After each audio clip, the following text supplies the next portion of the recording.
পাবদা মাছ এনেছে, বেশ বড় বড় মাছগুলো। ওর বাবার যেহেতু পাবদা মাছটাও এখন খাওয়া বারণ, তাও একটা দেবো। একটু বেগুন দিয়ে মশলা ছাড়া ঝোল, আর আমাদের একটু সর্ষে পোস্ত দিয়ে করবো। তো চলো আবার পরে আসছি, কাজ আছে প্রচুর। পাবদা মাছটায় নুন হলুদ দিয়ে নিয়েছি, আর একটু সামান্য লঙ্কার গুঁড়ো দেবো, নাহলে না এই মাছটা খুব ফুটবে, আর এই লঙ্কার গুঁড়োটা দিলে আর ফুটবে না, মানে তেল ছিটবে না যাকে বলে। চলো কড়াইতে একটু তেল দিয়ে নিই তাড়াতাড়ি।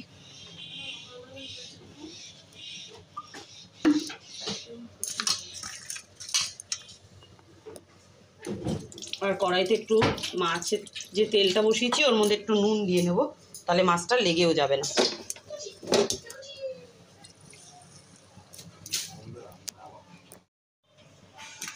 তেল গরম হয়ে গেছে, মাছগুলো একটু ভেজে নিই। খুব বেশি লাল করে ভাজবো না, একটু হালকা হালকা করে ভেজে নিই।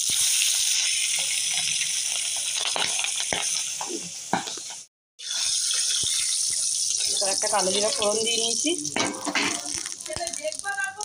এখানে সর্ষে পোস্ত বাটাটা দিয়ে দিলাম। সর্ষে পোস্ত বাটাটা দিয়ে এর মধ্যে একটু টক দই দিয়ে দিচ্ছি। এখানে কটা গোটা কাঁচা লঙ্কা দিয়ে দিয়েছি, আর এই যে নুন হলুদ লঙ্কাগুলো ভালো করে কষিয়ে নিই, বেশিক্ষণ কষাবো না।